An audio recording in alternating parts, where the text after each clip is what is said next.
ये एक ट्यूब है, रेक्टेंगुलर लगा लो इसको, ए बी सी डी। इसके सराउंडिंग, इसका जो रिफ्रैक्टिव इंडेक्स है, इसका जो मटेरियल है उसका रिफ्रैक्टिव इंडेक्स मान लो n1 है, और इसके सराउंडिंग जो रिफ्रैक्टिव इंडेक्स है उसका कितना है n2। क्वेश्चन ये पूछा गया है कि रे ये नॉर्मल है, ये पूछा गया कि maximum i max, this is angle i ना, तो ये आई मैक्स बताना है सो डैट जो रे एंटर करेगी वो सीडी में से पास हो, बीसी से ना निकले। मतलब आई मैक्स कितना होना चाहिए कि जो रे रिफ्रैक्ट होके बीसी पे टकराए तो बीसी से पास आउट ना हो जाए, बीसी से पास आउट ना हो, तो वो आई मैक्स बताना है। कैसे करेंगे? अब ये देखो आई मैक्स है तो ये रिफ्रैक्ट होके यहां गया, ये नॉर्मल है, ये रिफ्रैक्ट हुआ, ये आई मैक्स। अब ये क्या हो रहा है कि जब ये आई को हम अगर बढ़ाते हैं तो रिफ्लेक्शन एंगल ऑफ ये एंगल रिफ्रैक्शन एंगल है ये भी बढ़ता है, आई को बढ़ाएंगे तो आर बढ़ेगा, आर बढ़ेगा तो ये कम होगा। तो इसका मतलब क्या हुआ कि एंगल ऑफ इंसिडेंस को अगर हम बढ़ा रहे हैं तो ये जो यहां पर एंगल स्ट्राइक कर रहा है ये कम हो रहा है। तो हम मान लो बढ़ाते गए ये कम होता गया, तो ये कम से कम कितना होना, ये सी से कम ना हो जाए, क्योंकि अगर क्रिटिकल एंगल से कम हो गया, क्रिटिकल एंगल से कम कैसे होगा, ये यहां पे कहीं टकराए तो फिर ये बाहर निकल जाएगा। अंदर कब होगा? जब टीआईआर हो, यहां पर टीआईआर कब होगा? जब ये सी या सी से ज्यादा हो, तो सी से कम नहीं होना चाहिए, और इसको बढ़ाते हैं तो ये कम होता है, तो ये इतना मैक्सिमम हो कि ये सी से कम ना हो जाए। तो आई मैक्स निकाल लेते हैं यहां से। कैसे निकालेंगे? यहां पे स्नेल्स लॉ लगाएंगे अगर हम, तो ये कितना आया 1, बाहर कितना है n2 sine i max is equal to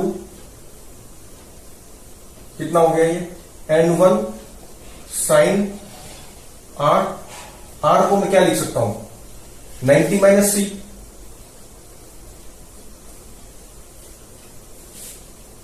और ये कितना हो गया n2 sine i max is equal to, या i max is equal to sine inverse of n1 by n2, और ये आ गया cos c, sine 90 minus theta is cos थीटा, तो cos c आ गया। तो आई मैक्स कितना आ गया ये, लेकिन क्रिटिकल एंगल भी तो हमें निकालना पड़ेगा ना, सी तो कोई दे छोड़ना रखा है क्वेश्चन में टर्म्स, तो ये कैसे निकालते हैं हम? ये क्रिटिकल एंगल है, तो ये अगर यहां पर हम स्नेल्स लॉ लगाएं तो कितना होता है म्यू, वैसे लर्न होना चाहिए, म्यू n1, म्यू कितना है n1 sine C is equal to 1 ही तो होगा, क्योंकि ये ग्रेजिंग एमरजेंसी ऐसे निकल जाएगा। तो यहां से कितना आ गया, सी कितना होता है हमारा साइन इनवर्स 1 बाय n1, तो यहां सी कितना हो जाएगा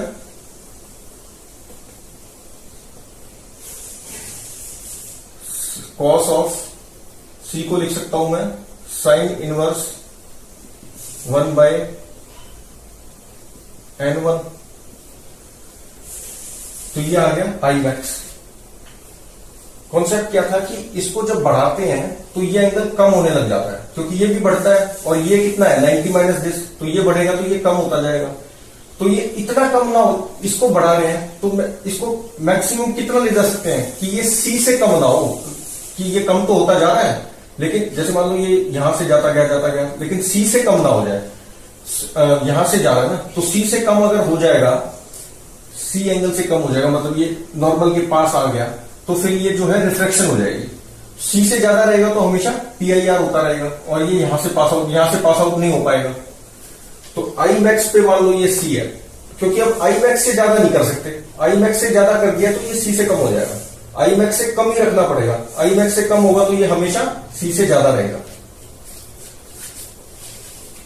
अब एक और क्वेश्चन करते हैं ऐसे।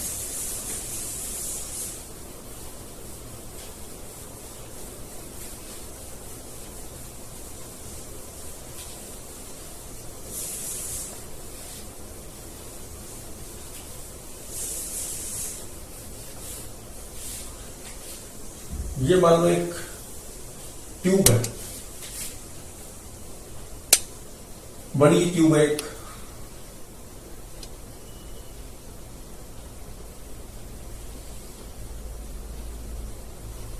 कर्व्ड है। ये ट्यूब जो है ना, ये कर्व्ड है ऐसे,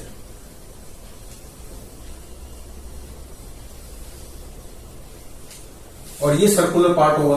तो लेकिन ये फ्लैट भी तो होगा ना ऐसे, सर्कुलर का भी तो फ्लैट जो होता है पोर्शन, वो दिखाया मैंने, सर्कुलर नहीं दिखाया। ये कर्व्ड है, ट्यूब है। अब सवाल ये दे रखा है कि इसका मिनिमम रिफ्रैक्टिव इंडेक्स क्या होना चाहिए, so that any ray entering from this flat surface, कोई भी रे जो एंटर करेगी वो कभी भी उसका TIR ना हो। यहां पर बाहर मान लो एयर है, 1 है रिफ्रैक्टिव इंडेक्स, इसका रिफ्रैक्टिव इंडेक्स मान लो म्यू है। तो अब हम जानते हैं कि ये मान लो नॉर्मल है, ये एंगल जब मैं बढ़ाता हूं, एंगल ऑफ इंसिडेंस, तो रिफ्रैक्शन एंगल भी बढ़ता है।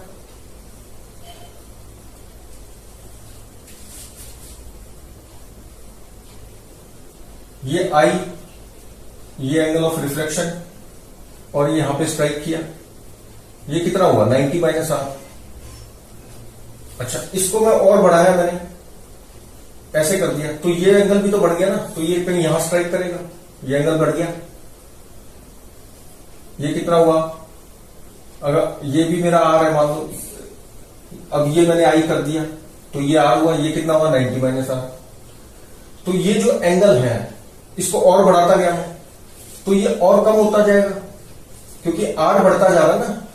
ये इस वाले का आई, इस वाली रे का आई ज्यादा है, तो ये आर ज्यादा है, तो आर ज्यादा है तो ये एंगल कम हो गया। इसी तरह और जब इसको बढ़ाऊंगा तो ये और कम हो जाएगा, यहां पर ये और कम हो गया 90 माइनस आर। तो इसमें क्या कहा है कि कोई भी रे यहां से रिफ्लेक्ट नहीं करनी चाहिए, TIR हो हमेशा यहां पर कर्व सरफेस पे। तो वो कब हो सकता है कि ये जो एंगल्स कम हो रहे हैं, ये मिनिमम एंगल भी जो हो यहां पर, वो भी क्रिटिकल एंगल से बड़ा हो। अगर ये जो मिनिमम एंगल है हम कम करते जा रहे हैं ना, आई को बढ़ाते जा रहे हैं, तो ये एंगल ऑफ जो इंसिडेंस है इसके अंदर, ट्यूब के अंदर, वो कम होता जा रहा है। तो वो जो कम होते होते जो मिनिमम एंगल हो, वो भी अगर क्रिटिकल से ज्यादा है, तो फिर हर एक एंगल क्रिटिकल से ज्यादा होगा, क्योंकि ये तो एंगल वैसे ही ज्यादा थे इससे। तो मिनिमम वाला क्रिटिकल से ज्यादा होना चाहिए, तो हमेशा TIR होगा। और ये मिनिमम कब है, जब ये बढ़ता जाए, ये मैक्सिमम, और ये मैक्सिमम कितना हो सकता है 90 डिग्री।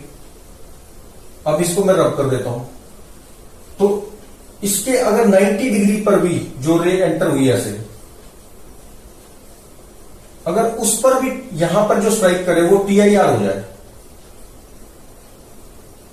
तो फिर हर एक के लिए होगा, क्योंकि 90 डिग्री जब एंगल ऑफ इंसिडेंस, ये नॉर्मल है, जब एंगल ऑफ इंसिडेंस 90 डिग्री से तो ज्यादा हो ही नहीं सकता, तो इस पर ये जो स्ट्राइक करेगा, ये कैसे करेगा,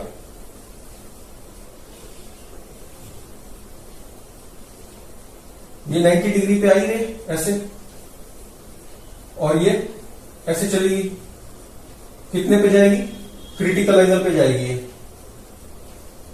ये क्रिटिकल पे जाएगी ना। क्यों जाएगी, बाय प्रिंसिपल ऑफ रिवर्सिबिलिटी हम बोल सकते हैं। अगर मान लो रे डेंसर में ऐसे आती, तो ये नॉर्मल, तो ग्रेजिंग एमरजेंस पे ऐसे चली जाती, ये एमरजेंस बन जाती ना, तो ऐसे आएगी रे, तो फिर क्रिटिकल पे जाएगी। इसलिए हम बोल सकते हैं कि ये सी पे गई, बाय प्रिंसिपल ऑफ रिवर्सिबिलिटी हम बोल सकते हैं। तो 90 पे आई तो ये सी पे गई, और हमने कहा है कि भाई मैक्सिमम 90 डिग्री पॉसिबल है। अगर ये मैक्सिमम है तो ये भी मैक्सिमम है, और ये फिर मिनिमम एंगल होगा, और मिनिमम एंगल भी सी से बड़ा हो, तो फिर हर एक एंगल के लिए ये जो भी एंगल इधर से स्ट्राइक करेंगे, ऐसे इंसिडेंट रेज आएगी, सब पे TIR होगा। तो ये एंगल कितना हो गया 90 माइनस सी।